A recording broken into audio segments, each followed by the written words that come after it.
नमस्कार, जय हिंद, जय भारत। भारतीय अवाम ताकत दल अपने भारतीय भाई बहनों अर्थात अपने देश भारत की जनता अर्थात अपनी भारतीय अवाम से भारतीयता आधारित आपसी श्रद्धा, भारतीयता आधारित आपसी स्नेह, भारतीयता आधारित आपसी प्रेम, भारतीयता आधारित आपसी अखलाक मोहब्बत, भारतीयता आधारित आपसी सहयोग, भारतीयता आधारित आपसी सम्मान, भारतीयता आधारित आपसी एकता, भारतीयता आधारित आपसी भाईचारा तथा भारतीयता आधारित आपसी सद्भाव को समझने व उसे आत्मसात करके वैसा ही और उसी अनुसार आचरण एवं व्यवहार करने हेतु और इसके पूरे देश में प्रचार प्रसार करने हेतु और इसकी अहमियत और महत्व को प्रत्येक देशवासी को समझाकर उसे अपनाते हुए वैसा ही और उसी अनुसार आचरण एवं व्यवहार करने हेतु और प्रत्येक देशवासी को अपना ही भारतीय भाई बहन मानकर, समझकर, अपनाकर उनके साथ वैसा ही और उसी अनुसार आचरण एवं व्यवहार करने हेतु सतत, सदैव और हमेशा अदब के साथ, आदर के साथ अर्ज करता है, विनती करता है। अब हम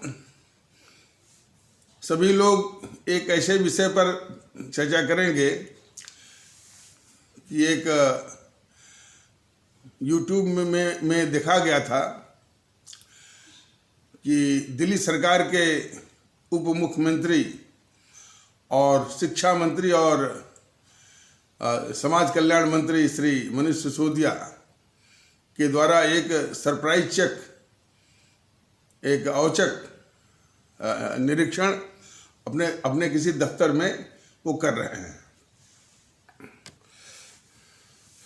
जिस दफ्तर का वो एक सरप्राइज चेकिंग या औचक निरीक्षण कर रहे हैं, उस दफ्तर के बाहर लोगों की, जनता की एक लंबी लंबी कतारें लगी हुई हैं। लोग कह रहे हैं कि हम सुबह से ही खड़े हैं और उनका मुख्य काम कुछ कागजात या लाइसेंस के नवीनीकरण रिन्यूअल की बात थी और वो ये भी शिकायत कर रहे थे कि बीच में जो मिडिल मैन, दलाल आकर के किसी से 500 रुपये, किसी 700 रुपये लेकर के और फिर उन्हीं दफ्तर के अंदर लोगों से मिल मिला करके वो अपना काम कराते थे।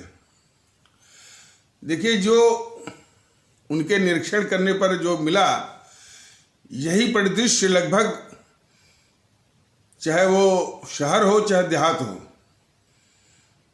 उन दफ्तरों में रहता है। ये सभी शासक प्रशासक को मालूम भी है और दम भरते हैं। मोदी जी सबका साथ, सबका विश्वास और सबका विकास की बात करते हैं, योगी जी भी बात करते हैं और ये केजरीवाल जो है दिन रात झूठ बोलता रहता है। अब उसके आगे क्या होता है उसका भी नज़ारा देखिए। वो जो मंत्री महोदय जो मनीष सिसोदिया जी जो है, लोगों से पूछताछ करते हैं कि आप कब से खड़े हैं, आपका काम क्या है, तो कुछ अपनी शिकायतें बताते हैं। फिर वो दलाल की भी बात आती है। दफ्तर के अंदर भी जाते हैं, वो कर्मचारियों से बात करते हैं, अधिकारी भी मिल जाते हैं उनको, तो कुछ जो है वो निर्देश देते हैं कि ऐसा करो, वैसा करो, ये बाहर बोर्ड लगाओ कि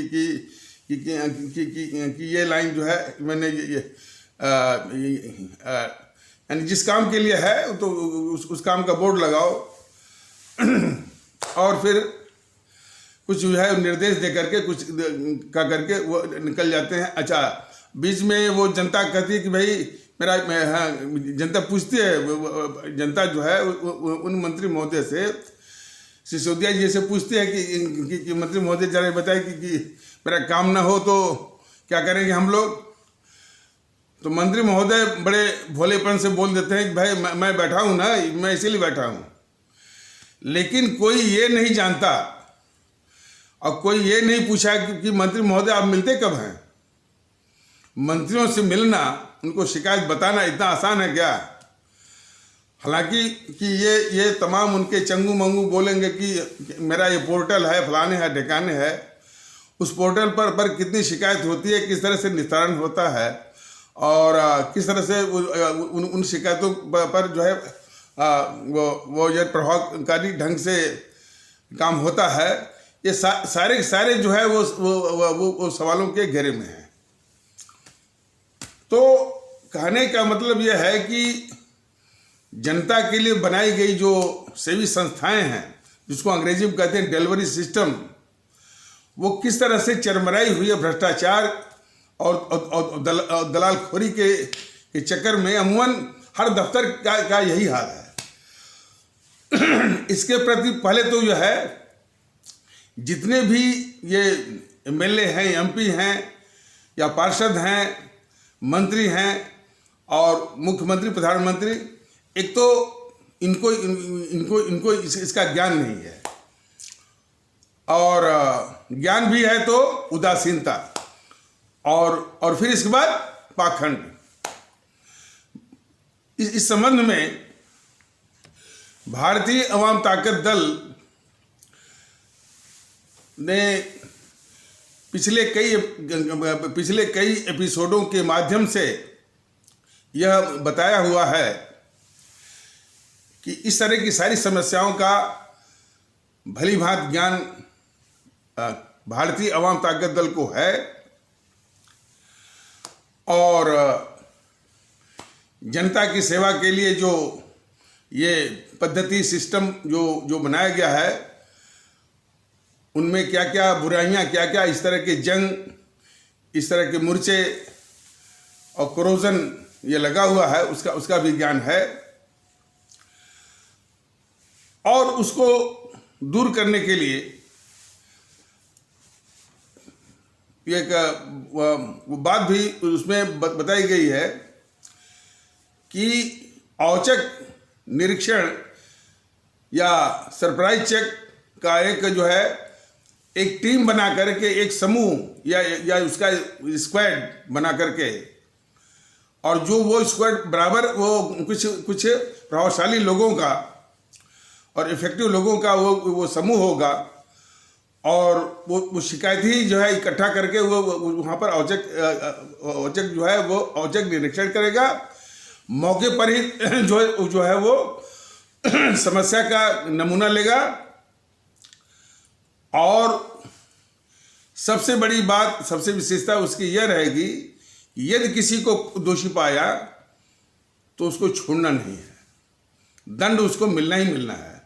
मंत्री जी तो जितने भी कर्मचारियों को कुछ उपदेश देके वो चले गए, लेकिन यदि कोई दोषी पाया जाता है, भले चाहे वो उसका दोष जानबूझ के हो चाहे अनजाने में हो गया हो, वो तो जांच के बाद ही पता चल पाएगा। लेकिन यदि वो दोषी पाया जाता है तो पनिशमेंट, दंड जो है निश्चित होना चाहिए। और सबसे बड़ा दंड क्या है? निलंबन, सस्पेंशन। और निलंबन भी यदि कोई कर्मचारी इस तरह से पाया जाता है तो निलंबन सिर्फ उसी का नहीं, उसका उसका जो मुखिया है उसका भी, चूंकि उस मुखिया के अधीन ही वो इस तरह का कर्मचारी और उसकी आदतें जनता को परेशान करने वाली, जनता को दुख देने वाली वो पल रही हैं। इसलिए उसका जो इमीडिएट बॉस है या जो उसके ऊपर का जो अधिकारी है, ठीक उसके ऊपर वो और कम से कम 2 या 3 कदम और ऊपर।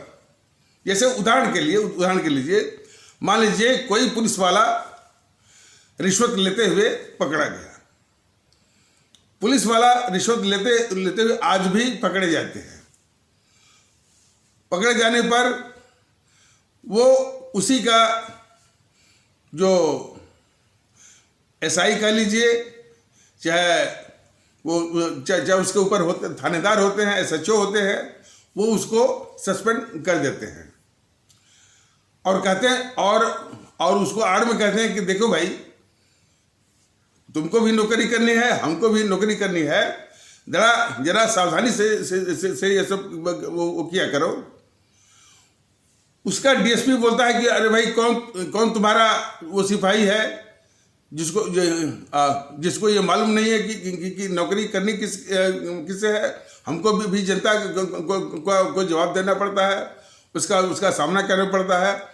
उसके ऊपर का एसपी या एसएसपी बोलता है कि तुम्हारा कौन सा बेवकूफ़ किस्म का सिपाही है जिसको मालूम नहीं है कि जनता के सामने कैसे पेश आना है। यद्यपि जो जैसा कि लोगों को मालूम है, उस सिपाही के द्वारा उगाही की गई गलत कमाई के हिस्सेदार ये सभी रहते हैं।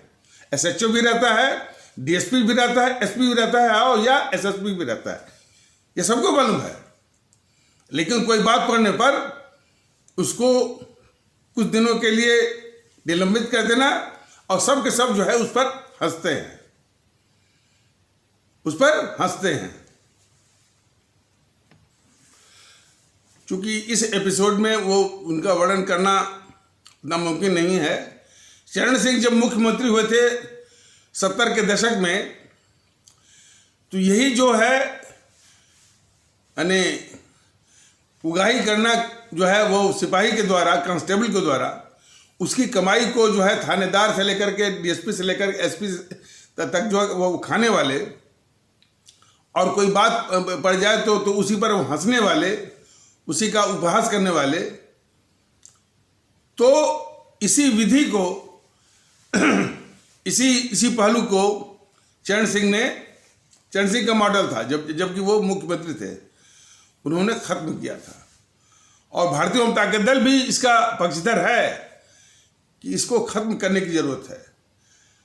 तो मसलन वो कांस्टेबल जरूर वो पकड़ा गया रिश्वत लेते हुए, गलती उसकी थी, लेकिन उस कांस्टेबल के साथ साथ वो एसएचओ, वो डीएसपी और वे एसपी या एसएसपी को भी सस्पेंड करना चाहिए। और भारतीय जनता दल इसको सुनिश्चित करेगा कि ये सभी सस्पेंड होंगे, जबकि गलती किसकी है? उस कांस्टेबल सिपाही की। इसलिए कि बाकी जो है एसएचओ और डीएसपी एसपी जो है उनकी देख रेख में हो रहा है, उनकी जानकारी और जो है उनकी जो है गलत कमाई की हिस्सेदारी में हो रहा है। तो जब सभी जो वो सस्पेंड होंगे तो किसी को हंसने का मौका नहीं मिलेगा और अपने सिपाहियों को, अपने एसएचओ को, अपने डीएसपी को किस तरह से कर्तव्य परायण और ईमानदार रखना है, ये जिम्मेदारी उनकी है। लेकिन इसके साथ भारतीय जनता दल का ये कहना है कि यह एकाध केस करने से नहीं होगा या कुछ दिन करने से ही नहीं होगा या लगातार कुछ महीने ही करने से नहीं होगा या लगातार कुछ वर्षों तक ही करने से नहीं होगा। कम से कम 25 से लेकर 30 साल तक लगातार किया जाएगा। तब जो ये आदत में, लोग बोलते हैं ना कि भ्रष्टाचार लोगों के खून में समा गया है, आदत में समा गया है, तो वो आदत से भी और खून से भी वो निकल जाएगा और इसको निकालना ही पड़ेगा। इसके विषय में भारतीय जनता दल बिल्कुल स्पष्ट है कि डिलीवरी सिस्टम से जो सेवी जो जनता की सेवा के लिए जो पद्धति है, प्रणाली है, उसमें से ये हरामखोरी और भ्रष्टाचार और ये दलाली वाला जो सिस्टम और दलाली खोरी सिस्टम को भारतीय जनता दल निकालने के लिए बिल्कुल स्पष्ट भी है, प्रतिबद्ध भी है। हाँ, लेकिन यह है ये सारी चीज़ें जो है तब लोगों को यकीन आएंगी जब ये करके दिखाएगा और उस तरह का वो राहत देगा। तो और उसी के लिए यह थोड़े में बताता है कि जनता की सेवा के लिए एक वसूल का नाम उसने नाम दिया है, एक सिद्धांत का नाम दिया है बारी और बराबरी, कि सब लोग बराबर हैं और सब लोग बारी से आए, और वो बारी यानी वो टर्न कभी टूटेगा नहीं, चाहे वो राष्ट्रपति का ही क्यों न आदमी हो, राष्ट्रपति का ही क्यों न लड़का हो, प्रधानमंत्री का ही क्यों न आदमी हो, प्रधानमंत्री का ही क्यों न लड़का हो, वो टर्न जो है वो टूटेगा नहीं।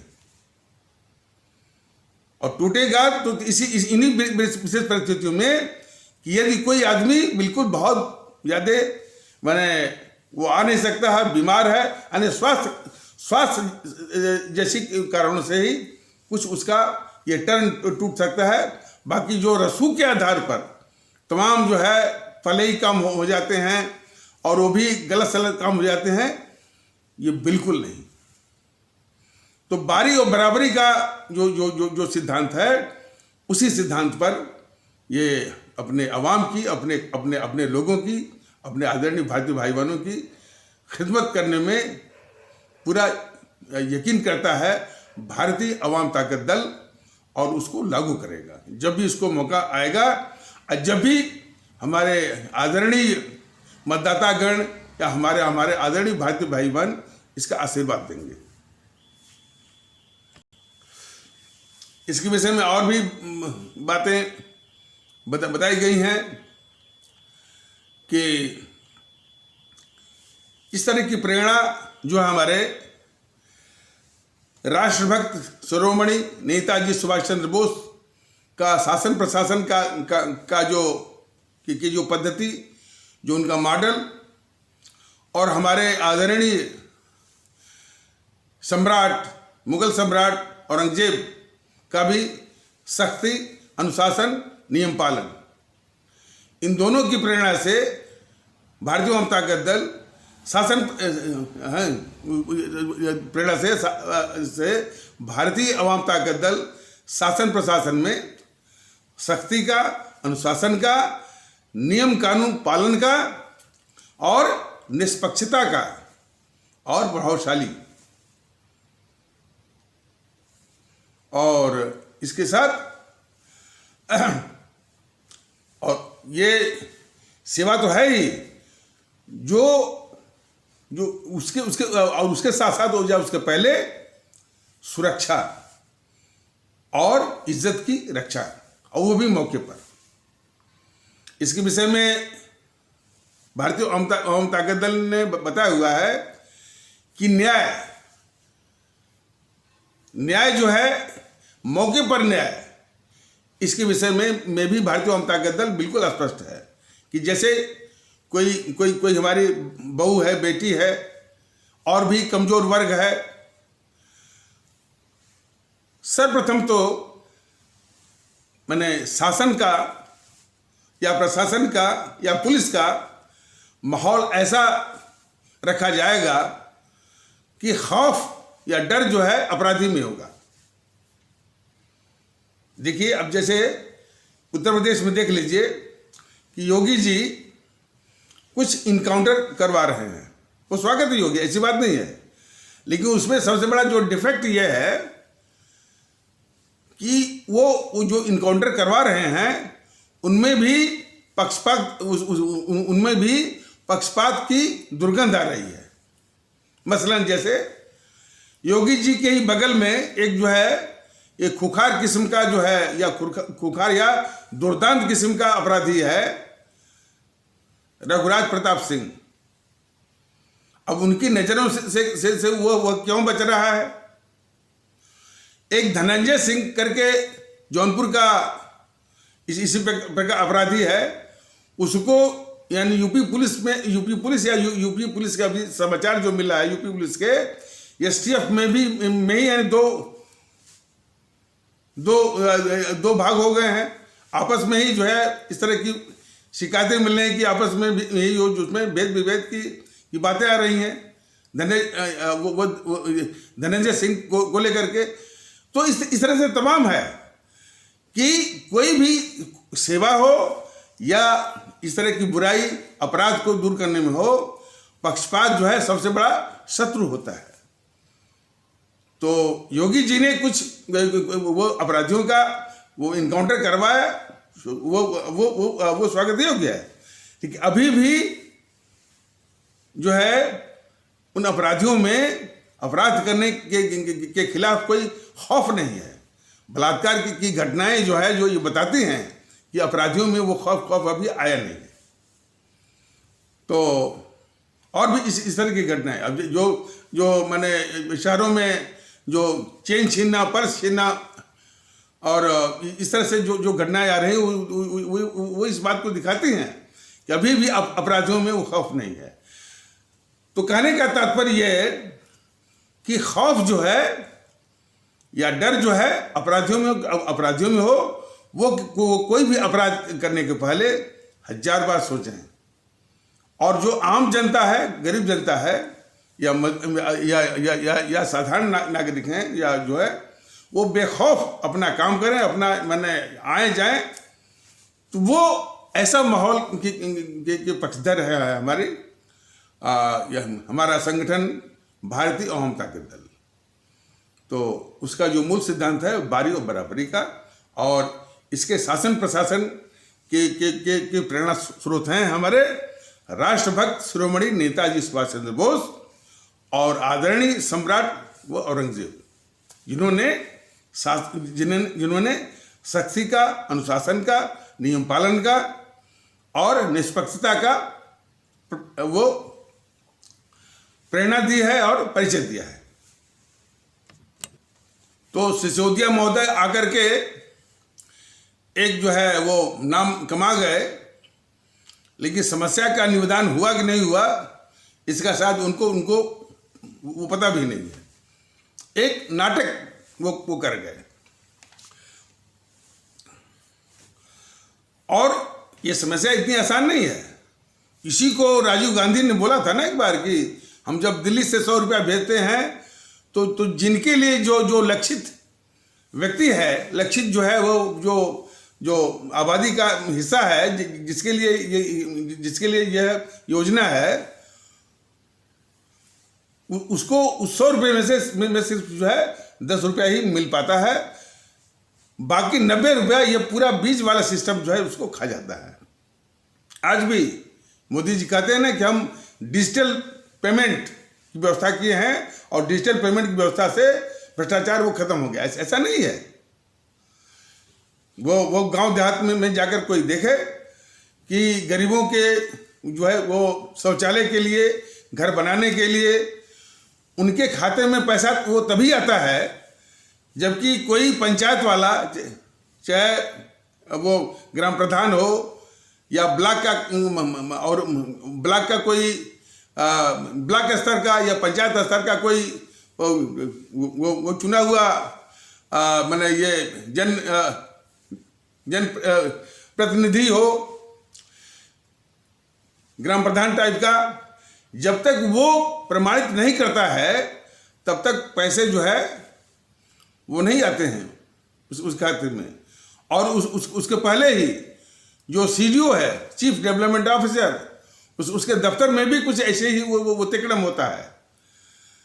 तो मोदी जी के सिर्फ कह देने से, ऊंचे ऊंचे मन से बैठ करके डिजिटल पेमेंट से नहीं होता है। तो ये सारी की एक तो जानकारी और उसके प्रति संवेदनशीलता और उसको दूर करना। कहने का मतलब स्कीम की घोषणा कर देने से, स्कीम का ढिढोरा पीट देने से ही जो है जनता को राहत नहीं मिलती है। वो स्कीम कैसे लागू होती है, उसका वो अमल कैसे होता है, उसका इम्प्लीमेंटेशन कैसे होता है, इसके प्रति भी उससे अधिक जो संवेदनशील होकर के 100% जो है उसको लागू कराने में जो है, कराने से ही जो है हमारी आम जनता को राहत मिल सकती है, उसको राहत मिल सकती है, उसको सुख मिल सकता है। इस बात को, इसके विषय में भारतीय जनता दल बिल्कुल स्पष्ट है। ये तमाम एमएलए, एमपी और भी जनप्रतिनिधि गांव में घूमेंगे, अपना प्रभुत्व दिखाएंगे, हमारी इतनी फॉलोइंग है, फलाने है, ठिकाने है, लेकिन वो एक मौलिक काम नहीं करते कि गरीबों के नाम पर हजारों स्कीम आती है। उन गरीबों को मालूम पड़ता ही नहीं कि कौन सी स्कीम किसके लिए आई हुई है। तो कम से कम उसकी जानकारी तो करवा दें। और वो स्कीम जो है, जो संबंधित अधिकारी है, ब्लॉक का अधिकारी है, सीडीओ है, और जो है वो ग्राम विकास अधिकारी है, इस टाइप से उनको बुलाकर बताएं भाई कि ये स्कीम कहाँ पर है, क्यों रुकी हुई है, क्यों नहीं मिल रही है। तब जाकर के हमारे उन गरीब भारतीय भाई बहनों को वो उन सारी योजनाओं का लाभ मिलेगा, और तभी जाकर के जो हम वो सुखी पाएंगे हम। तो गांव देहात तो गांव देहात के लोगों का जो कष्ट के विषय में भारतीय जनता दल बिल्कुल वो माने वो पूरी तरह से कॉन्शियस है, और उसको पूरा इसका भान है, पूरा ज्ञान है, और संवेदनशील भी है। गांव देहात में एक तो जो है जो प्रणाली है, जो सिस्टम है, जो डिलीवरी सिस्टम है, जो सेवी संस्थान है, वह हरामखोरी और भ्रष्टाचार और दलाली खोरी, ये तीन का शिकार होने के कारण जो है हमारे आम भारतीय भाई बहन बिल्कुल इसके शिकार होते हैं, और परेशान होते हैं। उनकी परेशानी जो है वो जो है उनकी परेशानी इस टाइप की है कि कई चक्कर लगते हैं, पैसा खर्च होता है, समय खर्च होता है अलग से। और दूसरी उनकी परेशानी का सबब है ये कोर्ट कचहरी का चक्कर। एक केस डाल दीजिए या कोई न्याय है, वो पुष्प बीत जाती है।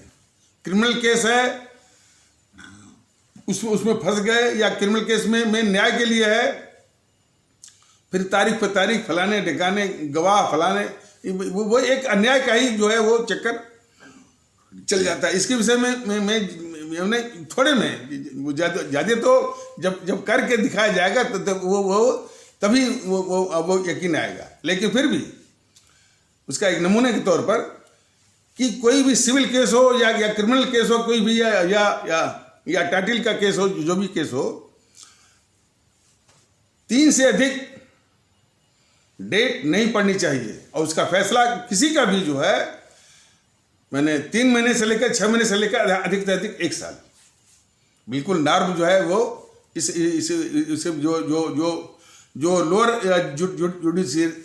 जो लोअर जुडिशियरी है, माने जो कि डिस्ट्रिक्ट लेवल का है, बिल्कुल फिक्स करेगी। मैंने हमारी यदि वो सरकार आती है तो। और हाईकोर्ट में भी कोई केस जाता है 1 साल से ऊपर नहीं, कुछ भी हो। और सुप्रीम कोर्ट में भी 1 साल से ऊपर नहीं। सुप्रीम कोर्ट का तो अलग ही हाल है, यानी 99 केस जाता है वो जो है खारिज हो जाता है। सिर्फ वही केस को देखे जाते हैं, वो चेहरा देख करके कि कौन सा वकील खड़ा है, कपिल सिब्बल खड़ा है कि प्रसाद भूषण खड़ा है, कि जो है वो दुष्यंत दवे खड़ा है, कि जो है वो राजीव धवन खड़ा है, या जो है वो इंदिरा वो जयसिंह खड़ी है। इसके अनुसार जो है वो केस जो है वो मैंने देखे जाते हैं। यह भी एक बहुत बड़ा रोग है सर्वोच्च न्यायालय के संबंध में, और इसको दूर करने की जिम्मेदारी सर्वोच्च न्यायालय की ही है, इस इंप्रेशन को। तो खैर, अभी जनता को राहत के विषय में हो रही थी, तो गांव देहात के जो हमारे लोगों का है, ये कोर्ट कचहरी का है, और आगे भी व्यवस्था करेगा कि वो भी बगैर किसी परेशानी के उनको न्याय मिले, और जल्द से जल्द मिले। क्रिमिनल केस में तो न्याय जो है वो मौके पर ही मिलेगा, मतलब कि वो दुर्घटना इस तरह की वारदात, इस तरह का जो है उनके साथ होगा ही नहीं, इसलिए कि खौफ होगा अपराधियों के दिमाग में। यदि कोई अपराधी बच भी जाता है तो वैसे तो माने खौफ के मारे, डर के मारे जो कोई अपराधी बनने को तैयार होगा ही नहीं, और होगा भी तो उसके मन में खौफ होगा। और उसी प्रकार जितने भी कर्मचारी हैं वो गलत काम करने में, हरामखोरी करने में, भ्रष्टाचार करने के प्रति भी जो है उनके मन में खौफ होगा।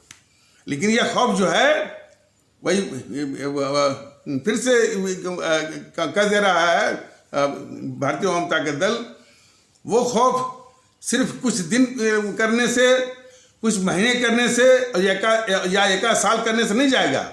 लगातार, कंस्टेंटली और इंसिस्टेंटली, कंटिन्यूसली लगातार जो है 25 से 30 साल जब करेंगे तब एक संस्कृति बन जाएगी, एक संस्कार बन जाएगा। इसकी आवश्यकता है। तब वाकई में यानी सेवा कैसे दी जाती है और अपने आम भारतीय भाई बहनों को वो माने सेवा देकर के कैसे उसको इज्जत बख्शते हैं, इसका एक माहौल का एक जायजा, एक आनंद आएगा। तो दिल्ली के संबंध में, दिल्ली में जब भी इस तरह का विचार विमर्श देखा जाता है, आज भी कुछ मानसिकता इसमें फंसी हुई है कि केजरीवाल ने जो है वो स्कूलों के भवन ठीक कर दिए, पढ़ाई ठीक हुई, रिजल्ट के विषय में तमाम वो विज्ञापन वो देता रहता है। अब क्या ठीक किया उसका एक नमूना अभी ये बताया गया है। और वैसे भी आम जनता मान ले कि ये जो आम आदमी पार्टी वाले, क्योंकि आम आदमी पार्टी जीएनपीसी का ही एक अवतार है, तो ये हमेशा झूठ ही बोलते हैं। अपने झूठ को ढकने के लिए ये विज्ञापन का सहारा लेते हैं, और विज्ञापन में भी जनता की गाढ़ी कमाई जो टैक्स का पैसा उसमें लगाते हैं, अपना पैसा नहीं लगाते हैं। ये अपने झूठ को छिपाने के लिए या उसकी जो है वो व्हाइट वॉश करने के लिए, चुनाकली वो करने के लिए ये विज्ञापन का सहारा लेते हैं। और सैकड़ों करोड़ रुपया जो फूकते हैं जनता का, ये केजरीवाल महोदय। लेकिन बात यहीं तक नहीं है। इनका जो राष्ट्रीय चरित्र है वह देश के लिए बहुत घातक है। ये पहले भी बताया गया है और बार बार बताया जाएगा कि इनके राष्ट्रीय चरित्र को जानते हुए भी दिल्ली के आदरणीय भारतीय भाई बहन या दिल्ली के आदरणीय मतदातागण ने बहुत बड़ा एक कलंकित काम किया है। जरा सोचिए ना कि जब ये नारा लगा कि भारत तेरे टुकड़े होंगे, बताइए कितनी घातक बात। भारत तेरे टुकड़े होंगे, इंशाअल्लाह और भारत की बर्बादी तक जंग जारी रहेगी। जब उसने नारा लगवाया गद्दार कन्हैया कुमार ने, उसका इसने साथ दिया हुआ है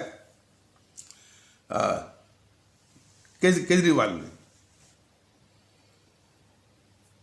और उसके खिलाफ चार्जशीट की फाइल को लेकर के 8 महीने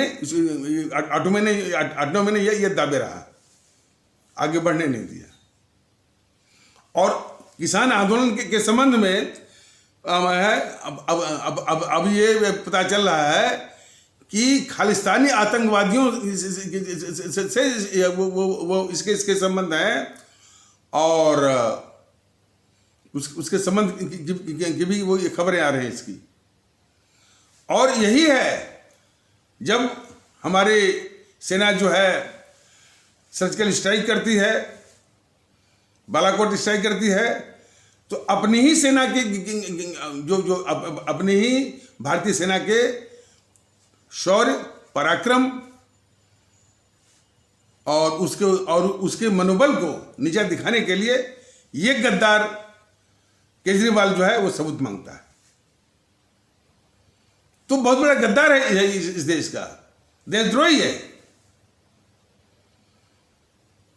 तो देश से बड़ा कुछ भी नहीं है। देश के खिलाफ जो है वह पूरे देश के लिए त्याज्य है। उसके लिए जो है एक स्थान नहीं है वो इस देश में, लेकिन पता नहीं कैसे इसकी पार्टी को मान्यता मिली हुई है, जनता के बीच में जाता है और जनता की कैसे मान सकता है कि उसको समर्थन मिल रहा है और 70 में से जो है 66 जो है वो उसके लोग जीत रहे हैं।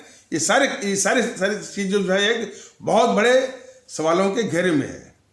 और कम से कम दिल्ली के लोग जो कि इतने जो है वो प्रबुद्ध कहे जाते हैं, एक बहुत बड़ा वो कलंकित काम किया है इस गद्दार को मुख्यमंत्री बना करके, और उस कलंक को धोना ही पड़ेगा।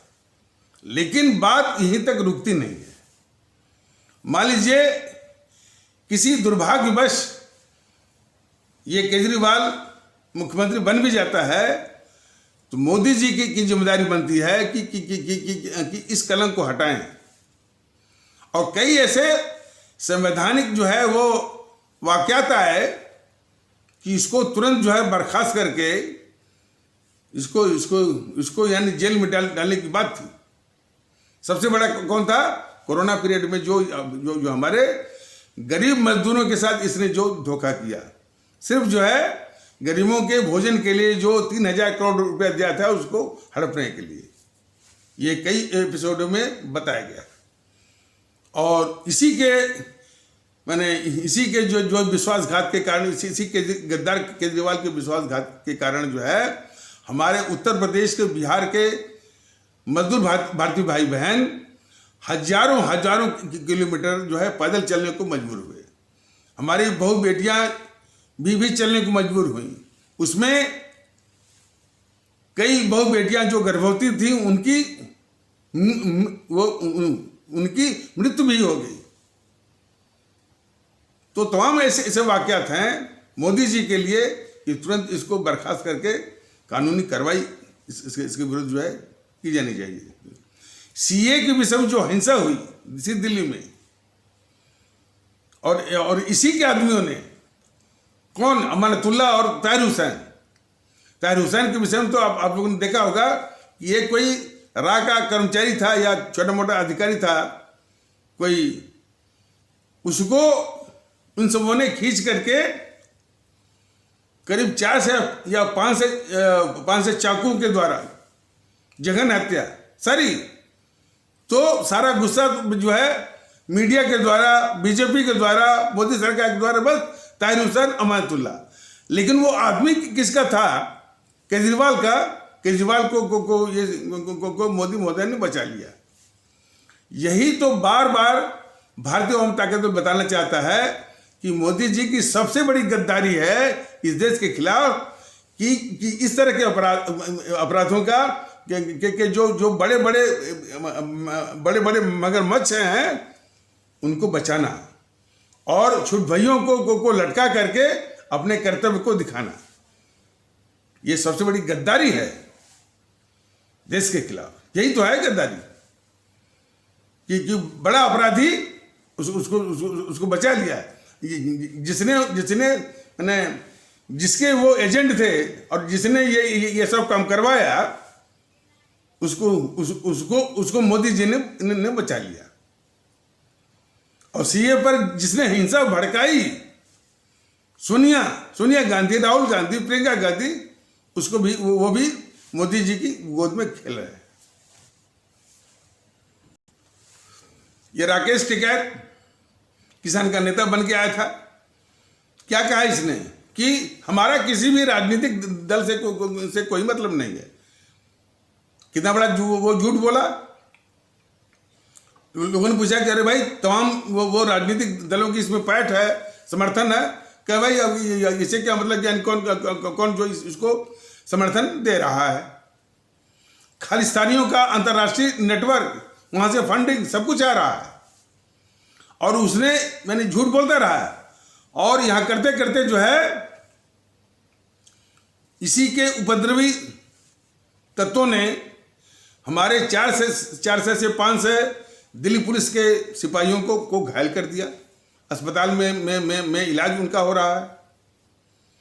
इसी ने आतंकवादियों, खालिस्तानी आतंकवादियों को उकसा करके जो है लाल किले पर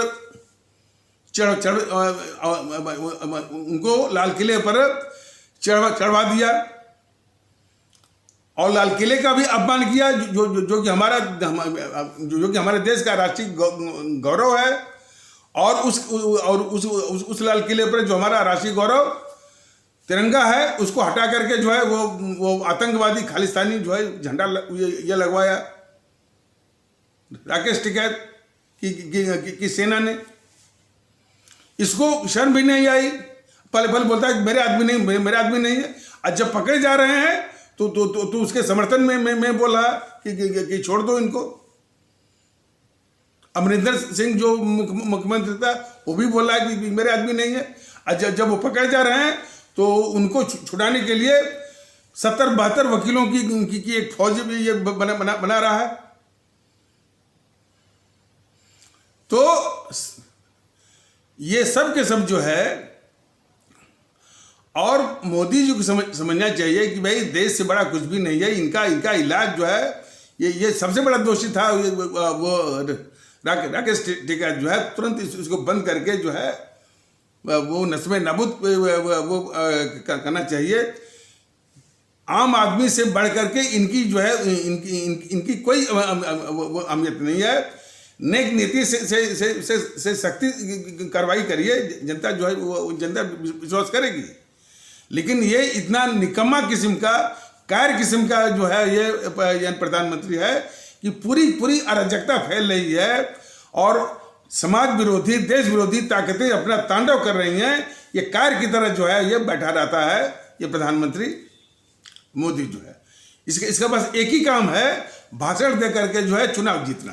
बस सारा जो है ध्यान जो है वो बंगाल के चुनाव पर है। तो बंगाल के चुनाव पर देख लीजिए, उस चुनाव में या और भी जो चुनाव है और भी चुनाव होते रहे हैं। तो अभी चूंकि सामने जो है यही चुनाव सामने है, तो उसके संबंध में बताया जा रहा है कि कोई भारतीय माहौल दिखता है वहां पर। एक भी आदमी कहता है कि भाई ये हमारे भारतीय परिवेश जिसकी आवश्यकता है उसके सर्वथा विरुद्ध है। क्या कि हिंदू, हम असली हिंदू, तुम नकली हिंदू, हम यहाँ के, तुम बाहरी। पहले तो ये ममता बनर्जी बीजेपी वालों को बाहरी कहती थी, फिर उसी के जवाब में उसी की पार्टी से निकला हुआ जो शुभेंदु अधिकारी कह रहा है कि नंदीग्राम का तो मैं हूं, ममता बाहरी है, लीजिए टिट फॉर टैट। और राकेश टिकैत जब जा रहा है तो वो ममता के लिए बारी नहीं है। अभी जो है वो बीजेपी का ठोकर खाया हुआ वो यशवंत सिन्हा जाकर के जो है वो शामिल हो गया इसमें टीएमसी में।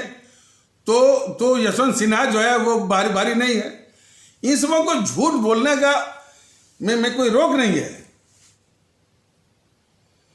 तो जहां पर ये वातावरण हो, और कौन वो फुरफुरा है क्या वो